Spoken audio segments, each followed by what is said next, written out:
you see, we replace one cartel with another cartel. You know, people who itakuwa now, sugar permits, sugar importation permits now in Kenya are being given from one of the high officers in the government.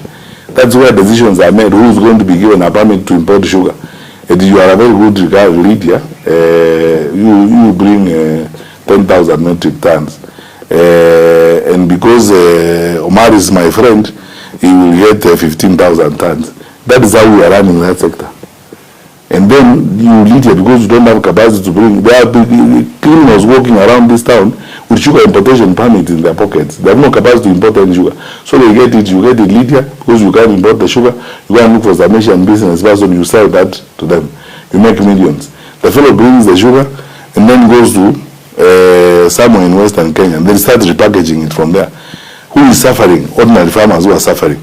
And you tell me we can't change. We are not going to change. You need that same attitude I had when I went to Jogowas in 2015 to clean up that sector. Is the same attitude I would have on this sugar sector. And that's why I'm saying, if you want to challenge me, kama unataka kuni challenge kabisa kwa kazi ile ya kubadilisha nchi, give me that assignment. Swala la ufisadi. You know, the best way to fight corruption in this country, in my view, to start with, to be honest, is we start with exemplary leadership.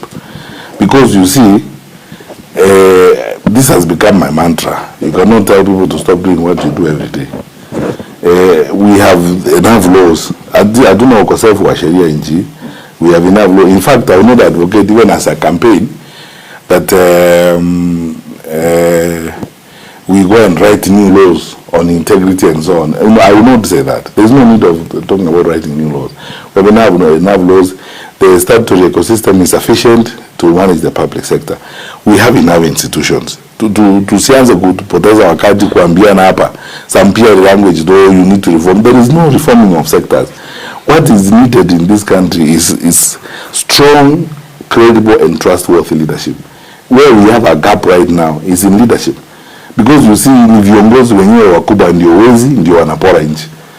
So give people an assignment who will not be doing that.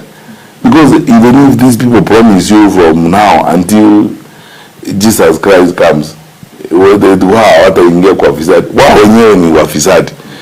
Watakusaidia namna gani? Ndio wanapora. Na wanapora nchi. So sasa sisi wa Kenya tukubaliane hivi. Tutapewa pesa, hii pesa imeporwa, ndio tunakuja kuongwa. Hii pesa imeporwa kila mahali, ndio tunalipa huku, wengine wanalipa kucha 2,000 3,000 kusikisa. Hiyo ndio maneno koko. Sasa ni Wakenya kuamua. Tumefika sasa wakati wa kusimama imara, tuchague viongozi ambao wanaweza kutusaidia. Lakini kama ni kukula hiyo pesa na kuendelea kusema eti huyu ni mzuri hiyo namna gani, tunachagua watu, tutaendelea kusumbuka.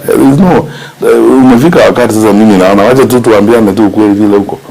So the best strategy ya kupigana na ufisadi first of all is exemplary leadership. Wale wa kuongoza waongoze kwa ukweli, waongoze in a manner that is trustworthy. That is why mimi naweza kukuambia hivi Omar, na nachukua hii clip leo uweke kwa record, uje kuniuliza nikiingia kwa hiyo ofisi. I will not do business with government. Mimi nikiwa rais siwezi kufanya biashara na serikali, na sitaki kufanya biashara na serikali, na sitaruhusu watoto wangu kufanya biashara na serikali, because you lose the moral authority to manage people. Mimi siwezi. You must do one job. You are either regulator, policy maker or businessman. Sasa ukikaa na private sector kwa mkutano, you are their competitor. Unataka tenda na wewe ndio mtu uko kwa serikali. How do you manage the place?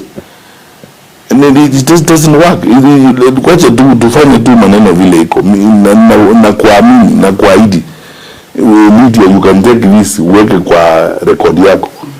Mimi sitafanya biashara na serikali. I will not do business with government, and I will not be involved in conflict of interest, because it will take away the moral authority I need and the firmness I need to rein in cartels.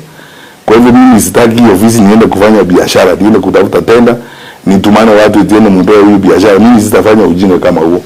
Na siwezi kutoa permits za sugar na kama mimi hiyo sio kazi yangu. Daktari Matiang'i, Hivi majuzi United Opposition kupitia kwa Rigathi Gachagua mlipeana ultimatum ya siku 7 kwa serikali kupunguza bei ya mafuta, la sivyo kutakuwa na maandamano. Na wewe mwenyewe katika maneno yako ukasema kwamba maandamano is to keep the government in check.